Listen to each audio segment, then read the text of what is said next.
Quando a gente lê o relato do nascimento de Jesus, a gente costuma deixar passar rápido alguns detalhes que são importantes. E um desses detalhes são os presentes que os magos levaram até Jesus: ouro, incenso e mirra. São geralmente aqueles detalhes que a gente não para refletir sobre eles. Ouro, incenso e mirra.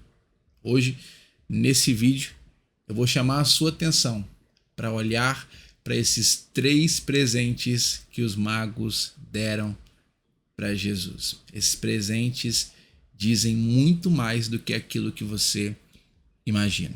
Bom, a gente começa respondendo a seguinte pergunta: quem eram esses magos? Quando você abre a Bíblia em Mateus, no capítulo 2, no verso 1 e 2, o que você tem é: tendo Jesus nascido em Belém da Judéia, nos dias do rei Herodes, eis que vieram uns magos do Oriente a Jerusalém e perguntaram: onde está o recém-nascido rei dos judeus? Porque vimos a sua estrela no Oriente e viemos para adorá-lo. Bom, a Bíblia não diz quem eram esses magos, a Bíblia também não diz que eles eram reis. O fato é que quando você lê todo o capítulo 2, principalmente os primeiros versos, você percebe que a chegada deles em Jerusalém causou um alvoroço. Então, apesar de terem dado três presentes, ouro, incenso e mirra, é bem provável que eram mais de três pessoas que haviam chegado ali.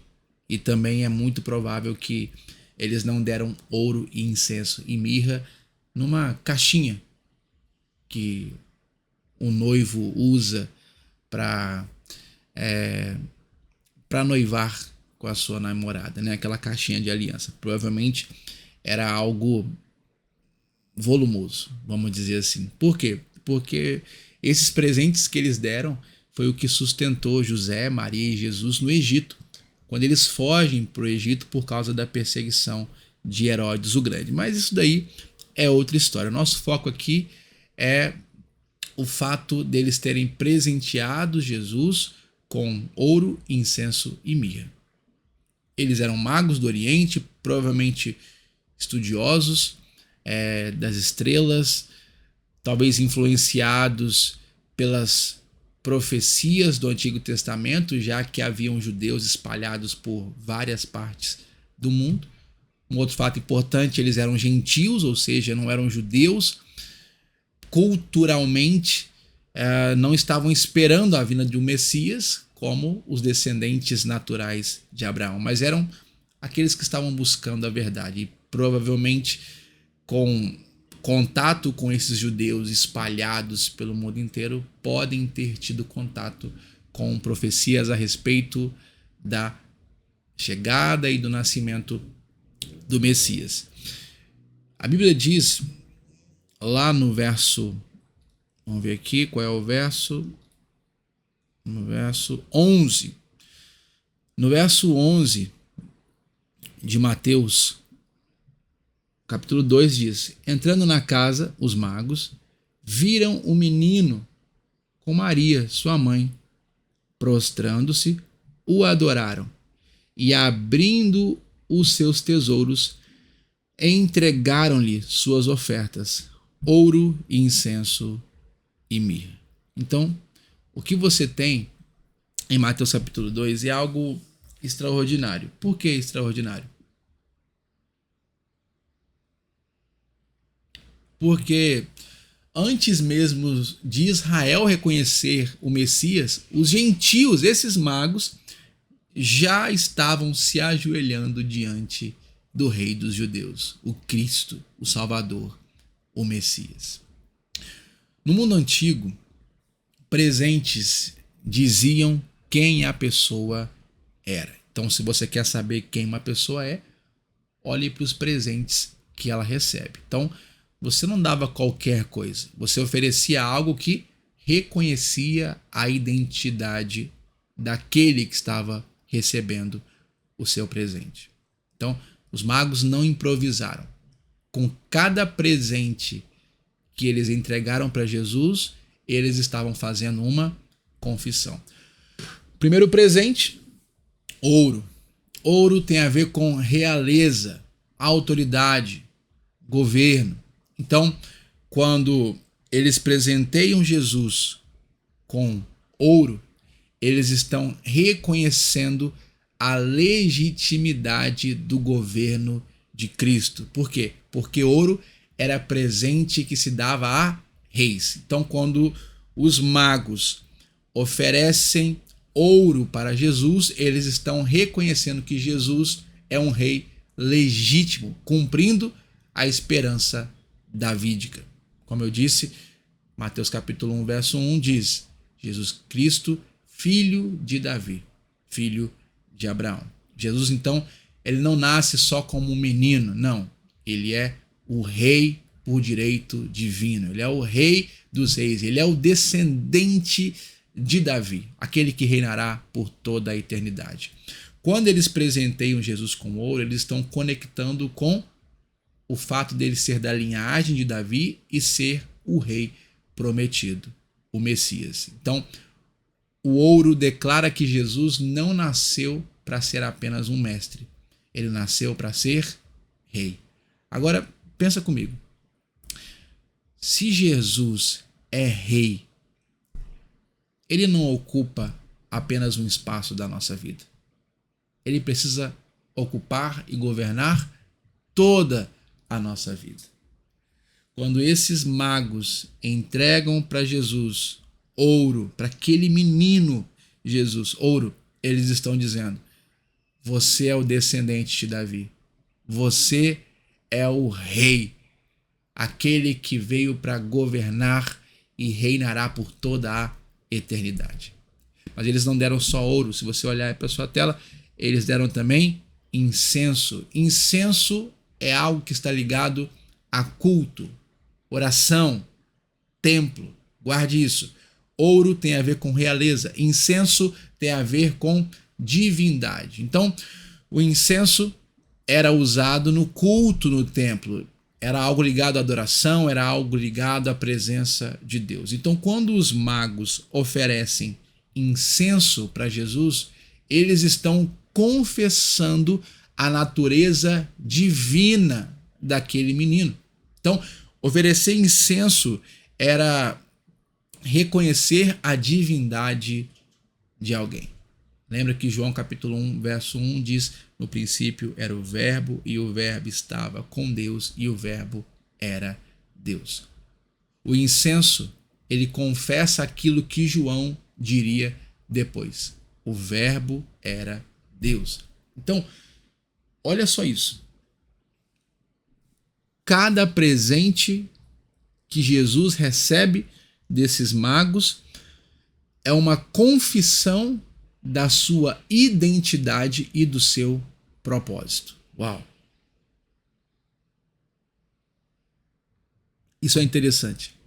Cada presente, uma confissão da sua identidade e do seu propósito. Já pensou?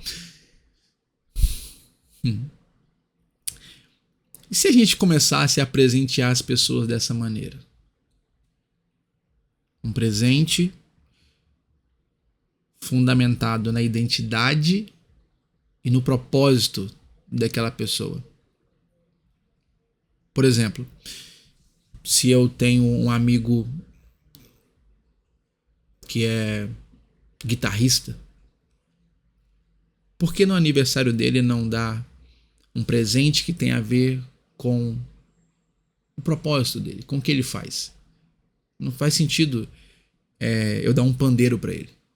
Você consegue entender? Por exemplo, eu amo livros. Eu tenho aqui algumas centenas de livros. E é um dos presentes que eu mais gosto de receber. Já fica aqui já a dica.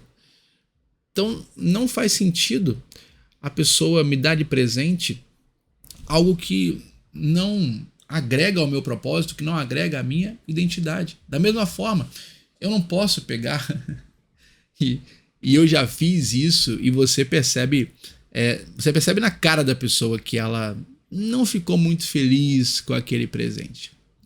Eu gosto de ler, eu gosto de buscar conhecimento na literatura, e uma vez eu dei um presente para um amigo meu. Qual presente? Um livro. Só que tinha um problema. Qual o problema? Ele não é muito chegado na leitura. Mas para mim era o presente. Eu tava dando presente para aquele cara. Falei, uau, esse é o presente que eu gostaria de receber. Mas entreguei o presente para ele, ele muito educado, agradeceu, mas estava na cara que ele não gostou. Por quê? Porque era um presente que não fazia sentido com a identidade e com o propósito dele.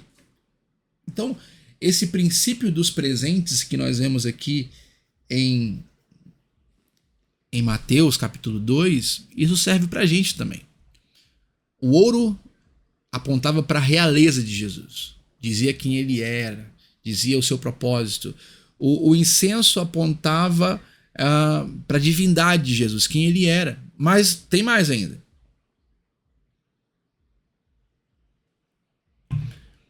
Eles também deram mirra para Jesus.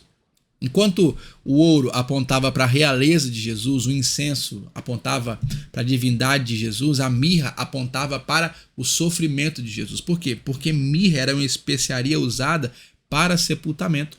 Dá uma olhada depois lá em João, capítulo 19, 19, verso 39. Você vai ver que foi usado mirra no sepultamento de Jesus. Então, a mirra aponta para o sofrimento e a morte de Jesus. Era usada para embalsamar, para cuidados fúnebres. Então, você tem aqui um presente que antecipa a morte de Cristo, antecipa a sua missão redentora. Desde o seu nascimento, você tem um presente que já está apontando para a sua cruz. Nasceu para morrer. A redenção antes da glória. Você vê isso também em Isaías capítulo 53, se quiser depois se aprofundar mais nesse assunto. O fato é que antes da cruz já havia mirra no berço, ou seja, o Natal ele não é só sobre o menino Jesus. O Natal é a primeira etapa da obra de redenção que se conclui na cruz e posteriormente na sua ressurreição no terceiro dia. Então, encarnação e redenção caminham juntas. Guarde isso. Encarnação e redenção caminham juntas. Então, nós temos o Evangelho nos presentes. Jesus como Rei, Jesus como Deus, Jesus como o servo, o Salvador, aquele que morreu no meu e no seu lugar. Perceba que o Evangelho já está sendo anunciado desde o nascimento de Jesus. Os magos não levaram presentes comuns, eles fizeram uma confissão teológica em cada presente que eles deram. A pergunta, então, que fica para nós a pergunta não é quais presentes os magos deram, mas o que nós estamos oferecendo para Jesus hoje. Está à altura de quem ele é e do que ele fez por nós? É algo que eu preciso parar para pensar nisso. Você também precisa parar para pensar sobre isso.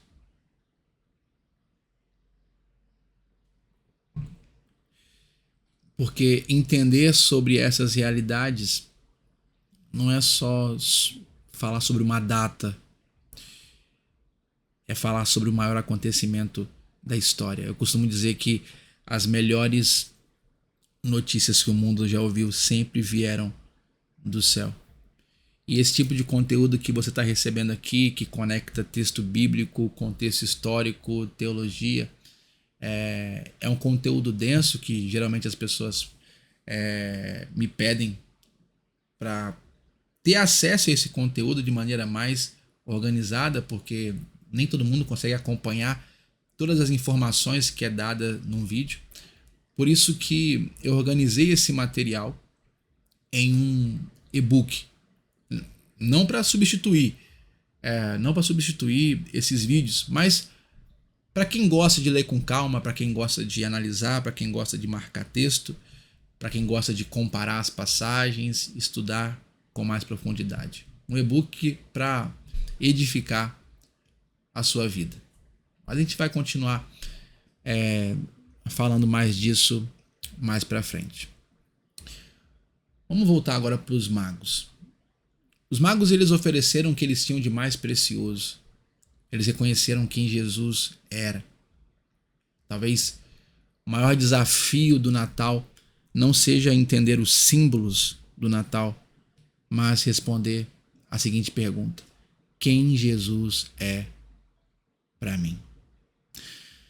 No próximo vídeo, nós vamos tratar de um tema delicado: a figura do Papai Noel e como o cristão deve lidar com isso, sem extremos. Vai ser uma conversa necessária e muito importante, principalmente para você que tem filhos pequenos e precisa explicar para eles e contextualizá-los dentro dessa cultura, obviamente sem ser antibíblico. Se esse vídeo tem edificado a sua vida, se essa série tem edificado a sua vida, então curta esse vídeo, compartilhe com o máximo de pessoas que você puder, se inscreva no canal e ative também as notificações para que conteúdos como esse continuem edificando e abençoando a sua vida. Fique na paz do Senhor. Deus te abençoe.